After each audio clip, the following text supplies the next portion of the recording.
ওয়া রাহমাতুল্লাহি ওয়া বারাকাতুহু। নাহমাদুহু ওয়া নুসাল্লি আলা রাসূলিহিল কারীম। আম্মা বা'দ। অন্যান্য ধর্মের যারা আছেন সকলকে আদাব জানাচ্ছি। প্রিয় রানীগাঁওবাসী, নির্বাচনের হিমেল হাওয়া যখন বয়েছিল, তখন রানীগাঁও এসে কাকতালীয় ভাবে প্রস্তুতি মিটিং নয়, প্রস্তুতি সভাও নয়, কাকতালীয় ভাবে আমি বক্তব্য দিয়ে আপনাদের কাছে দোয়া চেয়েছিলাম।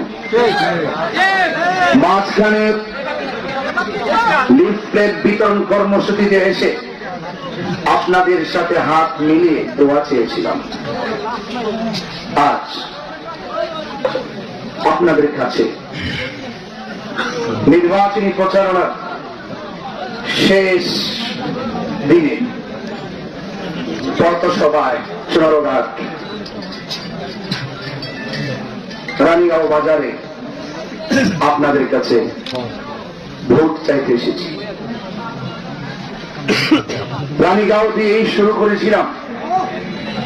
রানীগাঁও আজ আপনাদের কাছ থেকে ভোটের হিমেল হাওয়া নয়, আজ রানীগাঁওয়ের ভোটের বসন্ত বইছে। এই বসন্তের হাওয়া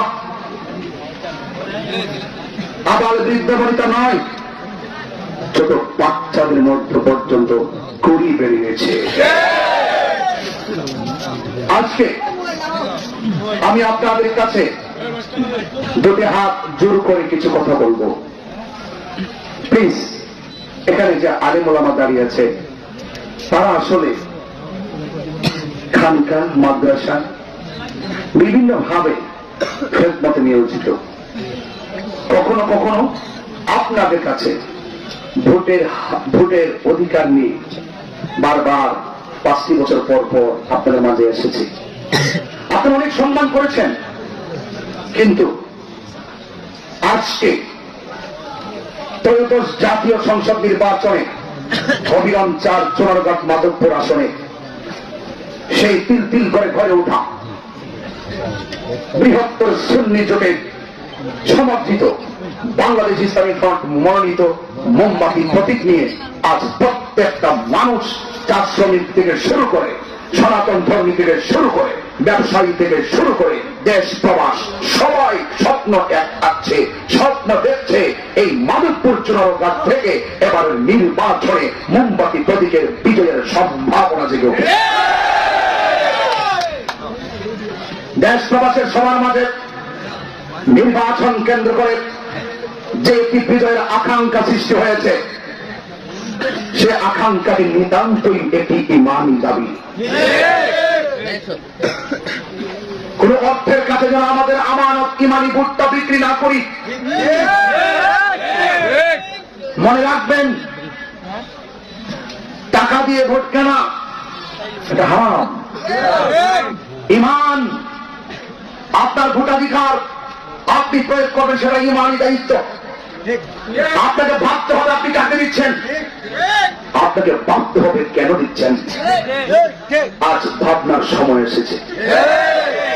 মানুষের মনে আনন্দের হিল্লোল পড়েছে।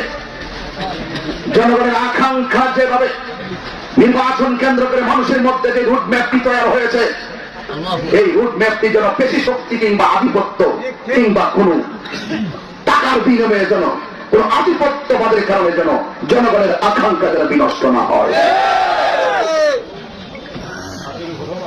অনেকে প্রশ্ন করেন, তরুণ ছেলেরা সব এবার মোমবাতি নিরঙ্কুশ ভাবে বেশিরভাগ সমর্থন দিয়েছে। মুরব্বী তো আমাদের কাছ থেকে অনেকে হারিয়ে গেছে বাবা। মুরব্বী তো ঘরে নাই। আমিও তো আমার বাবাকে হারিয়েছি। আমার বাবা যেদিন অসুস্থ হয়েছিল নাসিরুদ্দিন শিপাশারা রহমাতুল্লাহের মাজারের গেটে, পরের দিন তিনি দুনিয়া থেকে বিদায় গ্রহণ করেছেন। আর মুরব্বী শূন্য হয়ে গেছে আমরা।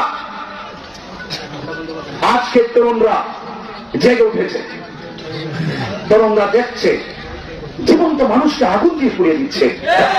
এটা বাংলাদেশ হতে পারে না। লাশ করে আগুন দিয়ে পুড়িয়ে দেওয়া হচ্ছে। এটা বাংলাদেশ হতে পারে না। তরুণরা এখন পরিবর্তন চায়, শান্তি চায়, নিরাপদ চায়। সনাতন ধর্মী থেকে শুরু করে চা শ্রমিক থেকে শুরু করে জিজ্ঞেস করেছিলাম আপনারা কি চান? তারা বলছিল আমরা বিল্ডিং কিংবা টাকা চাই না, আমরা নিরাপদ এবং শান্তি চাই। যখনই পৃথিবী বাংলাদেশের প্রত্যেকটা মানুষের সে আকাঙ্ক্ষা পূরণ করার জন্যই এক ছাপ শত শত পীর মাশায়েখ উলামায়ে কেরাম দেশ প্রবাস সব কিছু ছেড়ে চুনারঘাট মাধবপুরের দিকে নজর দিয়েছে। মোমবাতির প্রতীক্ষে পোস্টাল ব্যালটের মাধ্যমে তারা সমর্থন দিয়ে যখন আমার কাছে ইনবক্সে সেই কার্ডটা পাঠায়, পোস্টাল ব্যালটটা যখন আমাকে সেন্ড করে, তখন মোমবাতিতে ঠিক মার্ক দেখে আবারও বলতে চাই রেমিটেন্স দ্বারাই বাংলাদেশের সম্পদ, প্রবাসী ভাইয়েরাই বাংলাদেশের সম্পদ। প্রবাসীদের অর্থায়নে বাংলাদেশের অর্থায়ন টেকসই হয়, আর এই যুবকরা থাকলে বাংলাদেশ জেগে উঠে। এই জন্য সকল ধর্ম বর্ণ দল মত নির্বিশেষে